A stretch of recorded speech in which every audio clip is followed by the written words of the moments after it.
All right, so good morning, everyone. So let us start the session without making much delay. If people are joining. So as I said in the last class, today we are going to start the second module, right? So in the second module, first we need to study about the C++ namespaces, constructors, destructors, etc. So there are some concepts which we need to study, like constructors, destructors, namespaces, inner functions, right? So that are the concept. Then we need to start with the Java. So let me just share the screen.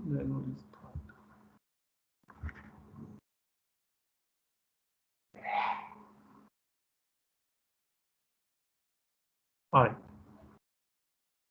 So you can see here in the second module, we are going to talk much about. Yeah.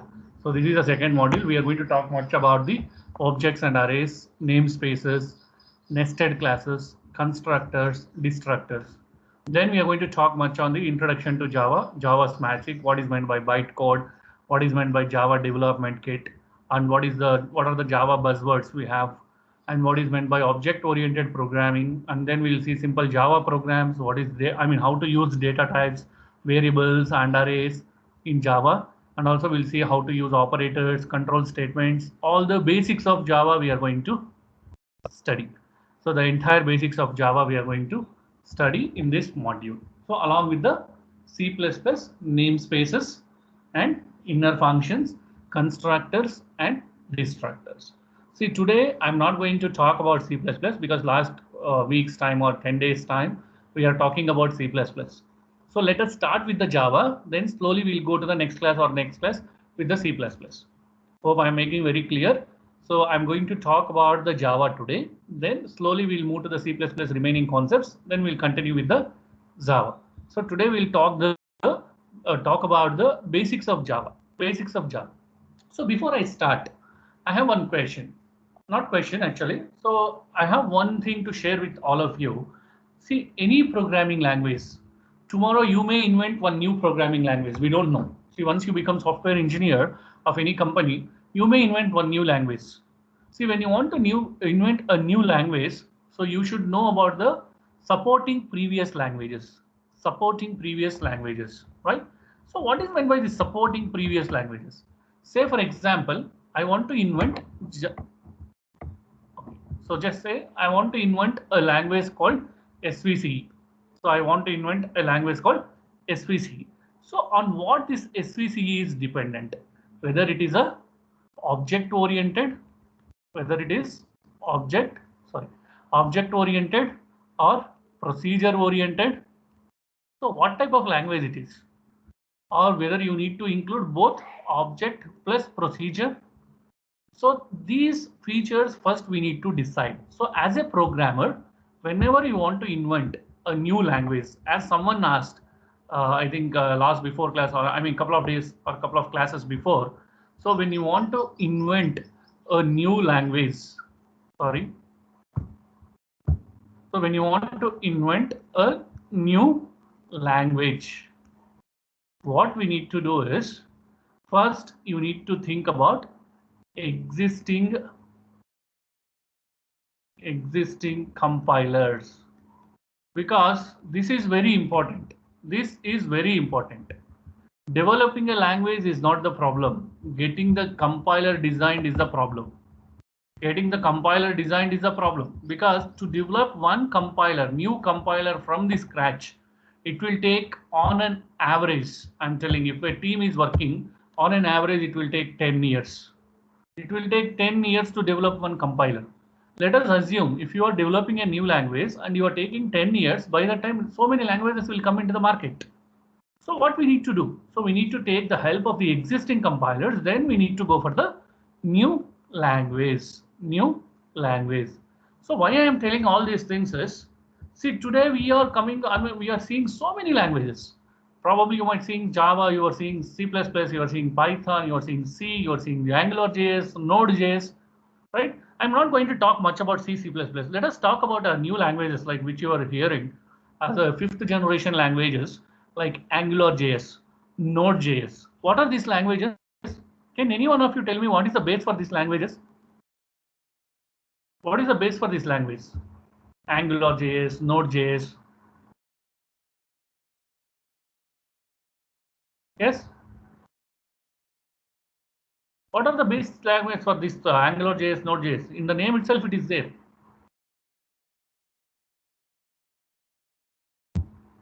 All right. So let me just put. I don't know how many of you know about these languages. See, today they are the trending languages. Suppose if you want to work in industry, people are looking for AngularJS, and people are looking for Node.js. People are looking for JSON. People are looking for XML developers, right? Etc. etc. Not see. Trend has gone. If I know only C programming, I know only C++, you are outdated. If you know only Java, you are outdated, right? So Harshita said maybe Java, Suhas said JavaScript. Very good. Both are correct. Both are correct. I'll tell you why. See, once you to get into the industry, whatever you are learning here, your C, C++, Java, that is sufficient. So once you get into the industry, people are looking for new flavors of languages. So as I mentioned here, so people should know about these languages before they enter into, right? And you studied DBMS, right? You studied DBMS, database management systems. Yes or no? No, sir. Yes or no? You studied DBMS subject? No, not yet. Okay, maybe you will study in your 5th semester. See, DBMS is nothing but how we are going to store the data. So there also previously we used to say like we know MySQL. This is one database. We know MS SQL. This is another database. Right now, days are gone. So people want people who know MongoDB. People who know NoSQL. People who know PostgreSQL. PostgreSQL. Right? So what is this? Why I am telling all these things is, see, whenever you want to get into industry, whenever you want to become a software engineer, it doesn't mean that whatever I study 54 subjects it's sufficient. No. So that is where I'll insist always students to do the projects. Why you need to do the projects? After gaining the knowledge of your C programming, you should understand how to implement that in the real time. Once you understand how to implement in the real time, then you take the new language which is there in the market today. Right? So let us come back to compilers. So see the Node.js, AngularJS, these are the languages which are developed based on the JavaScript and Java. So that means whenever you want to invent a new language, there should be a support from the previous languages. If it is not there, what is going to happen? Can't we develop? Yes, we can develop, but it will take so much of time. See, today, can any one of you tell me, those who know Python, which is the base for Python? Or which language is the previous supporting language for Python? Which is the supporting language for Python? Java. Okay. Bhumika said Java. Any other answers? C. Maybe C. Has. Yes, Dharani, you want to say something? C++. Maybe C. Yeah. Dharani, your voice is not audible. Can you say once again? C, sir. C. Very good. So Python is a compiler. Python compiler is using C, C++, Java. That is where the powerful language like Python has come. That is something like a powerful language like Python has come. See, whenever I take Python session to students, I'll say one a kind of funny example. What is Python is? It's a make-up version of C programming. What is meant by make-up version? See, if a girl without makeup is C programming, a girl with makeup is Python. So girl without makeup is C because there is no graphics, no graphical user interface. So it is a C program. When a girl go for a good makeup by using cosmetics, right? Like maybe a L'Oreal or maybe any brand, Revlon and all. After doing all lipstick and all, So how she looks? So that is Python. So add graphics to the C programming and object oriented, then it will become Python. So here, why I'm telling all this big story is, so the Java is not invented just like that. Java is not invented just like that. So Java has taken the features of C and C++. Java taken syntax from C programming. Java taken object-oriented programming from C, object-oriented features from C++. I'm just repeating, Java is a combination of C and C++. Technically, if you see, the syntax of C is taken into the Java. Object-oriented features of C++ has been taken to the Java. So it's a mixture of C and C++. See, I have one question. I'm telling all this story. Now, my question is, how C is invented? What is the base for C? What is the base for C? Because C also not invented just like that. There should be some base for C compiler also, right? Any idea what is the base for C?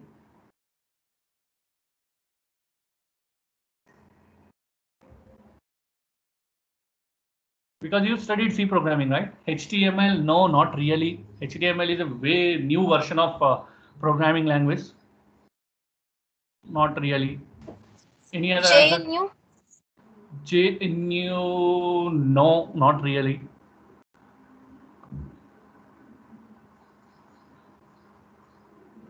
Any other answers? Quick answers. All right. So let me just tell you. See, the base for C programming is B language, which we call it as BCPL, Basic Computer Programming Language. Basic Computer Programming Language, which is called BCPL. So that is the base for C programming. You know why C got that so much popularity? Before that, we have so many languages. We have COBOL, we have Pascal, we have Fortran, we have assembly level language. So many languages are there, but they are not structured languages. They are not structured languages. What is meant by structured? That means they don't have a proper way of writing the code. So whichever level or whichever style a developer wants, he can write like that. Whichever level or style he wants, he can write. There is no procedure like we will say like this is the structure of C programming. So there is no structure for B.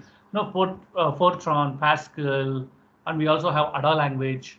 We also have assembly level language. So many languages are there, but they don't have proper structure.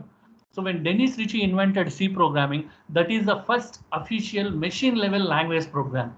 That is the first official machine level language program which has come with some proper structure. Which has come with a proper structure. I could say it is a revolution in programming language industry.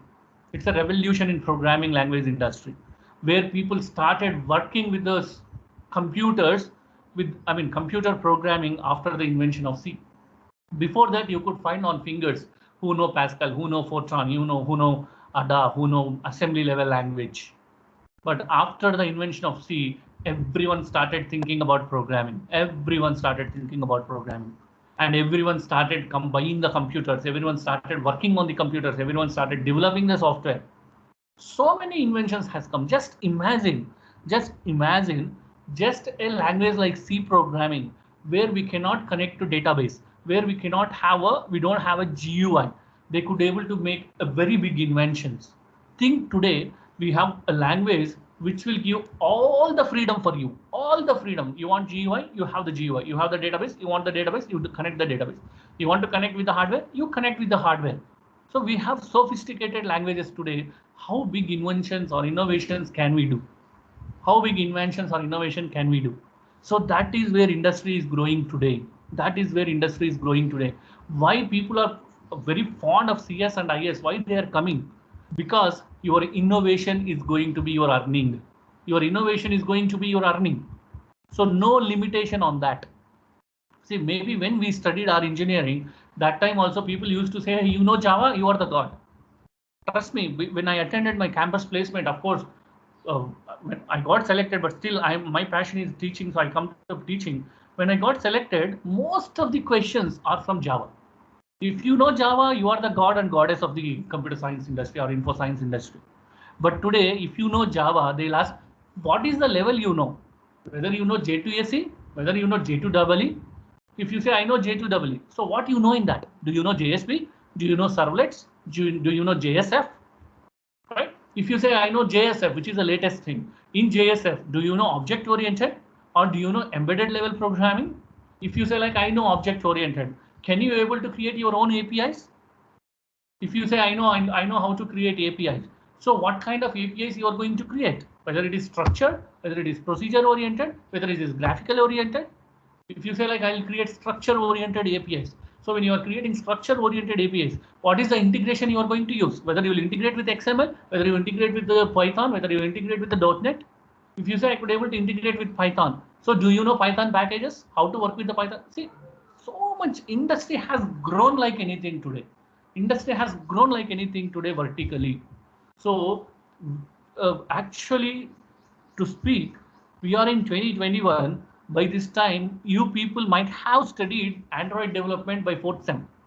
But due to education industry, which is very poor in India, still we are studying the basics of Java, all those things. Right? Of course, leave that part. We are least bothered. So what I mean to say all these things is, so once you learn the basics of Java, please don't stop there itself. Try to learn the advanced Java. So Java actually divided into 2 levels. For your sake, I'm just telling, this is not in your syllabus. Just for your reference, I'm telling. Those who know already Java, they might be well aware of this. So for others, those who want to get little idea about Java, I'm telling all of you. So Java is divided into, so if you take Java, it is divided into, so basic Java, so basic Java and advanced Java. So in the basics of Java, we'll study about swings, AWT components. In the advanced Java, we'll study about JSPs, servlets, right? JSF, right? And also we'll study about what is that, JBeans, right? JBeans and network Java, network-based Java. We'll also study about what do you call Springs. You study about Hibernates, etc. Right? See, today to study JSP and servlets, servlets, it required at least 40 to 50 hours. To study about JSF, it required another 40 hours. To study about Springs, it required another 40 hours. You can ask me questions, sir. My engineering itself is 4 years. How many languages I should learn? So that is the reason I'm telling, don't learn all the languages. Learn which is required by the industry. See, if you know JSPs and servlets, that is more than enough as a fresher to get into the industry. Once you get into the industry, as per the requirement of industry, you go and work with that. So the end of the day, what I mean to say is Java is like a ocean. How much you want to swim, you can swim. How much you want to swim, you can swim. So today 3.2 billion devices, 30 billion devices are working on Java. 30 billion devices throughout world are working on the Java. When I say devices, they are electronic based or electric based devices, right? So guys, Java is a big ocean. How you are going to swim, it's up to you. Right? But as per our syllabus, what is there, I will teach you. Apart from that, those who are interested, you can make a team, you can make as an individual. You just come to me, I'll tell you how to take it further step by step. And I'm pretty sure if you learn Java, getting job is nothing. Companies will come behind you if you know Java and Python. That is what industry is looking today, right? So let me come back to our syllabus. So Java is a combination of C and C++. That's what I'm telling. See, my question is, when C programming is there, why we need to go for Java? When C++ is there, why we need to go for Java? What is the need, right? See, whenever you are talking or whenever you are learning something, please put a question to yourself. Why? How? What? You might have seen in one old movie. Whenever you are doing something, you should put 3 questions. Why? How? What? If you answer these 3 questions to any concept, that means you are perfect in that concept. So now let us see these answers for our Java. Why we are going for this? Why we are going to learn about it? So as I said, Java is completely related to C++ and also it's a descendant of C programming. Much of the most of the concepts have inherited from these two languages. So as I said, from from C programming, we derived the syntax. From C++, we have got the object-oriented features. Object-oriented features, right? And after considering C and C++, a major refinement has been done. There we got the Java. After major refinement, we got the Java. And most of you know this person. So he's the one who changed the entire computer science industry or computers industry. His name is Dennis Ritchie. So he's the one who invented the C programming. So the base, when he invented C programming, the main advantage is, as I said, it is a structured language. It's a structured language and it's a high level language. No need to write the assembly level coding. So what is meant by assembly level coding? I'll tell you in the next slides. So ease of use versus power, safety versus efficiency, rigidity versus extensibility. These are the advantages of C programming at that time. As I said, before C, we have some languages like Fortran, COBOL, BASIC, ADA, so many languages are there, but these are the very famous languages that time. So Fortran is better language. They like fairly efficient programming they used to do for the scientific applications. I feel always proud because I also learned Fortran long back when I'm in PUC. Why we learned Fortran is in order to enter the data into the computer. So you may ask, sir, why you need language to enter the data into the computer? See, if you do Word and Excel, you need to do line by line. But Fortran will give you the package, like you enter everything in one document, and that document, if you upload it, it will become structured document. So that is the reason we learned Fortran. And BASIC is another one of the best language which we had, but there is no structure for BASIC. As I said, there is no structure for BASIC. Then comes your assembly level language code. So this assembly language, we are using it. Today also we are using it in some places. So where we are going to use most of the jumps. Like you are going to study to this time your microprocessor and microcontrollers. So there you are going to write this assembly level language coding. So in the assembly level language coding, the major statement which we are going to use is jumps or controls. That is called goto. How it would be is, say for example, if I want to define two variables, then I need to define like def x comma y, x comma y. Suppose if I want to load the value of x, load x comma 3, and then load y comma 4. After loading, suppose if I want to make the sum of x plus y, so then it will be sum x comma y. Then if I want to go to starting position, then I need to write go to start. See, this entire portion what I am writing here, they are called as mnemonics. They are called as mnemonics, mnemonics. And this entire portion is the operands. So this is called assembly level language. This is called assembly level language. So in the assembly level language, we are going to use the mnemonics and corresponding operands. See, this is what you are going to write in your microprocessor and microcontrollers. This is how the coding would be. If you learn microprocessor, you're going to learn about it, right? So that is how your assembly level language. But the problem here with the assembly level language is debugging. Just imagine how many mnemonics you are going to have, how many confusion you are going to use. Like same mnemonic you might be using 100 times, 200 times. So debugging is very difficult. So that's where we have come into the kind of coding, like high level coding. So after doing all these basic Fortran, COBOL, all these languages, so we have come with the assembly level language, which is also called as spaghetti code, where there will be so many conditional branches and control statements. Conditional branches and control statements. Then later Pascal has been introduced. So it's one of the structured language and efficient language what we have, but due to some features, it's not able to come into the market properly. So in late 90s, so the C programming has been introduced.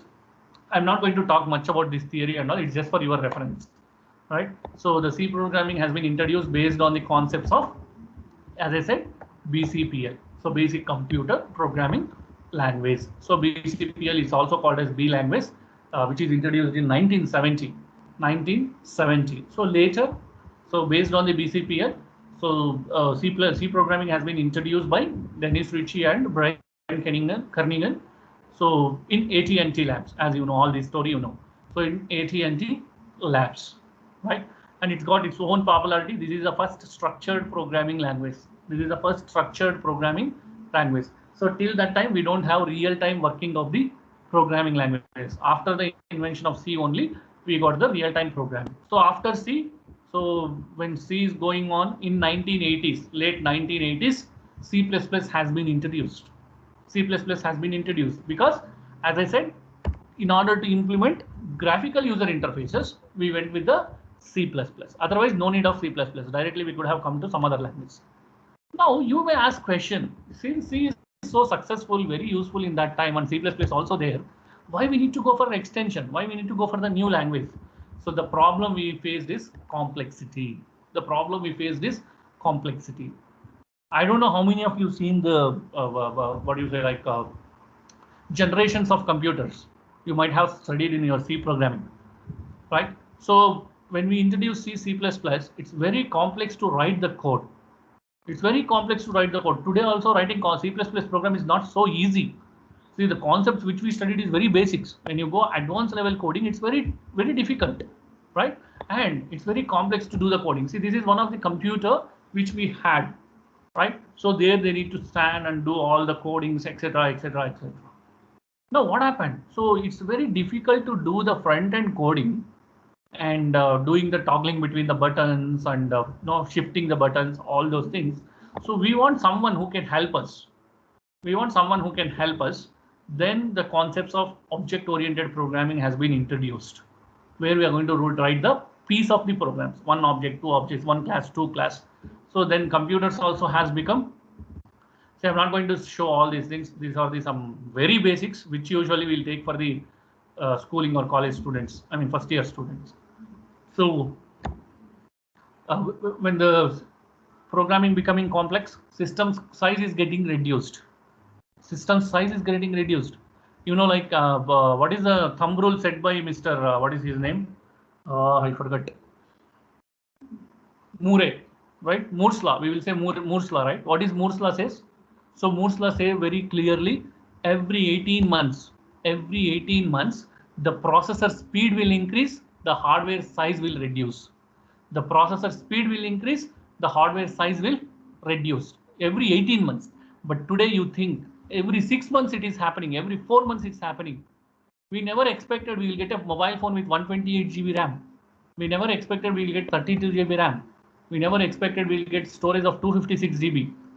So the hardware is growing like anything. So with that invention of hardware, software also has to support. So with this note, so in the young engineers like you people, like Vijay Strauss or Dennis Ritchie, they started inventing the new concepts. Just a second, I'll be back. I'm getting some one.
All right, I'm sorry, some urgent call. Right, so we are talking about the invention of the programming language. So today, as I said, the hardware getting increased or improvised every day. So the parallelly programming language got to increase or improve. So that is where we got the language like Java, right? So this is a one which I just want to show you. The stage is set for Java. So after 1980s, in 1990s, so they started thinking about why can't we have a language which will work like C and C++ together, right? So there they come up with Java in the year 1991. Please remember this date and the names. Very, very important for your interview placement. When Java is introduced is 1991. Don't say late 1990s. It's exactly 1991. So it is introduced by people of set of young engineers like you people who are sitting in Sun Microsystem, So the major person who invented this Java is James Gosling. James Gosling. That's why we will say who invented Java. We will say James Gosling. Actually, it's a team of people. So James Gosling, Patrick Norton, Chris Watt, Ed Frank, and Mike Sheridan. So these are the people who seated in the Sun Microsystem who invented Java, right? So Sun Microsystem is one of the biggest company that time who is working on the advancement of compilers. So you can see here in their name. So they have made one beautiful no, statue there or whatever you call it. And this is a symbol of Java. So the first name for Java is not actually Java. So it is Oak. Right? So you can see here it's a words of that scientists or engineers. It took almost 18 months to develop the first working version. It took almost 18 months, and they named it as Oak. Oak is something like our some seed kind of thing. What do you say, like dates? You will get lion dates, right? So date kind of thing. So they have seen that plant outside the window. They named it as Oak. Later in 1995, it has been named as a Java. And the symbol is this one. It's like aroma of coffee. So that means every time the language will be updating, the aroma will be there, the smell will be there, which you can taste and feel. So that's what it is all about, right? So people started talking about Java. So this is entirely very basics. I'm not going to talk. I'll just explain you. Don't worry about it. So then people started talking about the Java, saying that, hey, what is this Java? What is this language? So why we are talking today about Java? So when people started discussing, so many inventions will come. That's how people will start doing the invention. See, I'll just to tell one best example for this. If there is no COVID pandemic, we never thought of a mask. We never thought of sanitizer, which is available in the market. See, because of today pandemic situation, of course, it's very worst, but still, because of that, we are thinking about the which sanitizer is good, which flavor is good. I want only this flavor. I want only this color. So why this coming? So same way, and software engineer should be an inventor. I'm just telling you, all of you, like those who are attending today's class, you all should be an inventors. See the problem, provide the solution. So that's how you should be there. So with the invention of Java, Java changed the entire industry. So Java changed the entire IT industry, where it has also changed the entire internet industry. Why internet industry? So till that time, there are only desktop applications. I know, I hope you know what are the applications we can develop in software. So basically, what are the different types of applications can we develop? What are the different types of applications can we develop in software? Yes. What are the different types of applications? Right. So basically, we can develop three types of applications today, which we call it as 3-tier architecture, 2-tier architecture, 1-tier architectures, etc., etc. I'm not going to talk about architectures and all, because in computer organization you will study about it, or in operating system you will study about it. So there are basically desktop applications, web applications, and mobile applications. Desktop applications, web applications, and mobile applications. So before invention of Java, we don't have web application. We have only desktop application. Write the software, run only in the desktop. That is in standalone machine. You cannot connect to anybody else. If the software is assigning in my laptop, I should work only in my laptop. My laptop may be connected to 100 systems. That is a different story. but I cannot run on the web. So that is the reason this statement we have used here. Java has changed the internet. With the invention of Java, we started writing a programs called applet programs. If you remember, before I'm talking about Java, basics of Java, there I talked about it. So when applets has been introduced, so people started developing the web programming. People started developing the web programming. So the main advantage they found with Java when developing the web applications is portability and security. Portability and security, right? So why Java has become more popular, right? Because Java is a mixture of both compiler and interpreter. Java is both compiler and interpreter. It will work on both the phases, right? And it also develops, or it also makes to work as a two-stage system. That is, like, either you take the compiler or you take the interpreter, or it will work for together. Actually, it will work together, right? So what is compile? So Java, it really enables us to create, execute or compile our code into bytecode. Bytecode. Once the bytecode is generated, then it will be interpreted to generate machine code. To generate machine code. That means what will happen is when you take C programming, so if you use C program, directly it will convert into machine level code. But whereas in Java, it is not like that. First, it will get converted into bytecode. Then it will get converted into, I don't know, I'm sorry why it is happening like this. Yeah, so Java, first it will convert into bytecode, then bytecode will get converted into machine level code. Machine code, right? So here for the bytecode, it will be sorry, compiler. For machine code, it will be interpreter. So that means Java basically compiled and interpreted language. So that is the reason it is called as two-stage system. Two-stage system. So once the machine code has been generated, it can be executed directly on the JVM, Java Virtual Machine. So because of this feature, so you can see here, once you write some Java file program, then it will be compiled. So where you will create .class file, which is a bytecode, then it will be interpreted to get the exact executable file. So that is the reason what we are doing here is, whenever we are working with the Java compiler, Java programming, whenever you want to execute, first what we will do, first we will call the Java compiler with the statement Java C. Java C is nothing but Java compiler. Then I'll call Java. This is the interpreter. So once the Java program get converted into byte form, then it will be converted into executable form. See, you may get doubt here, or you may get question. Of course, you don't ask, but I am only asking, I am only answering. Sir, directly converting the program into machine code will take less time, but converting the program into bytecode then to the machine code, it will take extra time. So then how will you say Java is popular? You're getting my question? Supposed to ask by you, if I convert directly C programming to machine level, it will take less time. If I convert Java to bytecode to machine level, it will take so much of time, right? So then how the Java is better compared to C programming, right?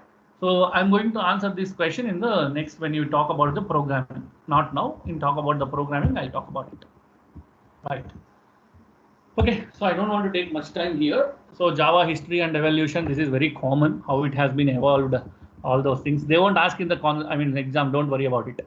So features of Java, it's compiled and interpreted, platform independent and portable. So what is platform independent and portable? So if you write Java program in Windows, same program you can execute in Ubuntu. You can execute in any Linux based version.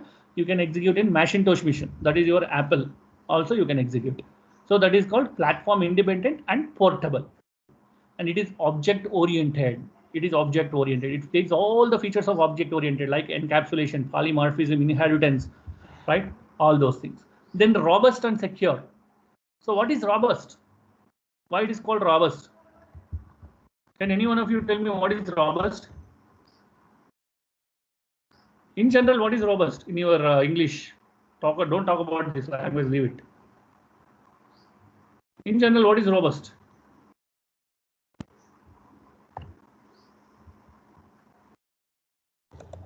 Strong, healthy, Strong. Okay.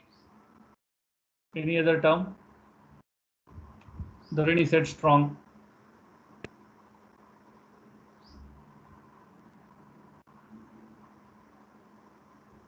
Yes, I'm asking English. I am not asking programming, right? Ashita, Mansi, Tina. All right. So the robust, as Dharani mentioned, it is strong. So Java is also strong. What is meant by strong? It will do weightlifting. It has six packs and all. No. So Java is robust because it will use a very strong memory management concept. Very strong memory management concept. That means there won't be any memory leakage. That is the reason robust. So Java uses memory language, very strong memory management system. That's why it is robust. So again, this question will ask in your interview. Why Java is robust? Because it will use a very strong memory management, right? And secure. So it's very common because it's very common. See, Java is written with all the features, all the protocols, APIs. That is the reason it is secured. So Ashish is telling independent of any other. Good. So independent of any other. That means it's very strong. It's very like management is very strong, right? Then, so distributed. So Java is distributed. So as I said, Java is not like a single class. You can use this class with multiple objects, multiple functions, multiple methods. You can distribute it. Simple, familiar, and small. Familiar, simple, and small. So it's very familiar. Those who know C++, you can write Java program. It's very simple to write Java program, and the coding will be very small. Right, and next is multi-threaded and interactive. This is very important. Multi-threaded and interactive. What is multi-threaded? What is meant by thread? Thread is nothing but single piece of instruction. A piece of instruction is called as thread. A piece of instruction is called as thread. We'll study threads also. A piece of instruction is called as thread. So Java allows multi-threaded programming. So that means you write pieces of programs, then multiply you can collect together and you can execute. You can execute. See, today in our class, we have 40 to 44 students. Every student, you write one Java program. I'll combine all 44 to get the output. I'll combine all 44 to get the output in a proper way. That is called multi-threading. Multi-threading, right? So multi-threaded and interactive language. Of course, it will support GUI. So that's why it is interactive.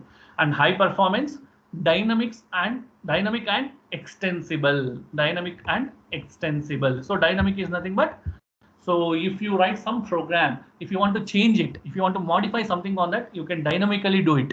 No need to depend on other features or other programs. And extensible. So wherever you want to improvise some coding or level of coding, you can do it. So there is no limitation. There is no limitation, right? So these are the basics features of Java. Of course, there are so many, but these are the few features which we need to remember, right? But now we will see actual features of Java. So in your exam, they will ask, if you see last time when I showed the question paper also, it is the question they ask. Explain Java buzzwords. Explain Java buzzwords. So these are the 11 buzzwords what we have for Java. Java. So first one is simple. So it's very simple to write the code, easy to write the code. Second is secure. So the programming which is written in Java is secured because it uses its own APIs, DLLs.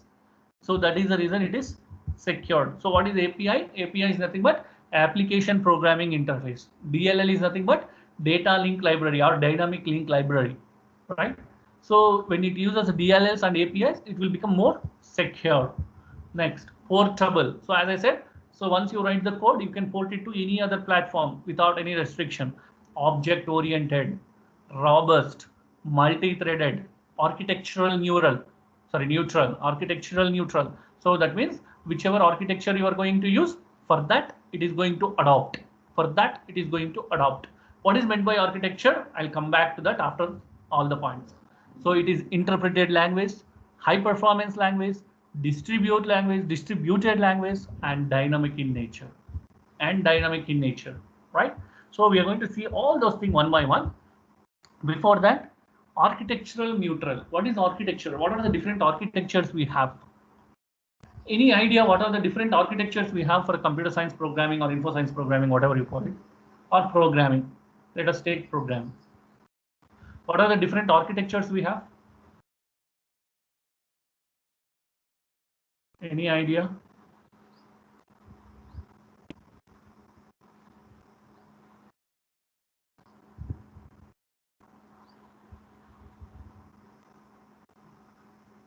All right. So architecture neutral is nothing but, so whenever you're going to use Java, good, at least you responded saying no. See, when architecture neutral is nothing but, say for example, I'm using my laptop, which is i3 laptop, Intel i3 laptop. Maybe Ashish is using Asus laptop, Asus processor, right? Or he's using AMD processor. Harshita is using some other processor, maybe NVIDIA processor, right? So we have different processors, different architectures, because i3 will follow some architecture, AMD will follow some architecture, and Asus will follow some architecture, NVIDIA will follow some architecture. So once you write Java code either in i3 or in the AMD or Asus, can be used anywhere, can be used anywhere. So it is not going to depend on your architectural process. If it is the scenario, then it will be a very difficult. I'll tell you one small example for this. You take .NET. I don't know how many of you heard about a language called .NET. .NET is not architectural neutral. Architectural neutral because see the .NET which we are going to install on Windows, i3 machine may not work in i7. Again, it required extra libraries. So that is not the problem with Java. So the main Java buzzwords are this one: simple, secure, portable, object-oriented, robust, multi-threaded, architectural neutral, interpreted, high performance, distributed, and dynamic. So these are the major buzzwords of Java, which is making Java is a very beautiful language, very beautiful language. So as I said, it took almost 15 to 18 years to develop Java, and Java is a combination of C and C++. How we are going to write Java, all those things we will see. Okay? So my intention of today's session is be innovative while you are learning some programming language. Make yourself team. So learn the basics of C programming already you learned. Do some projects on C++ or Java so that you can become much more familiar also. So I'm just going to stop here because it will take some more time to explain all the buzzwords. Next class we are going to see all the buzzwords and also C++. We'll see whichever is possible. I'll do it. Right? So think twice before you start. So that's what I'll also follow. So don't waste your time.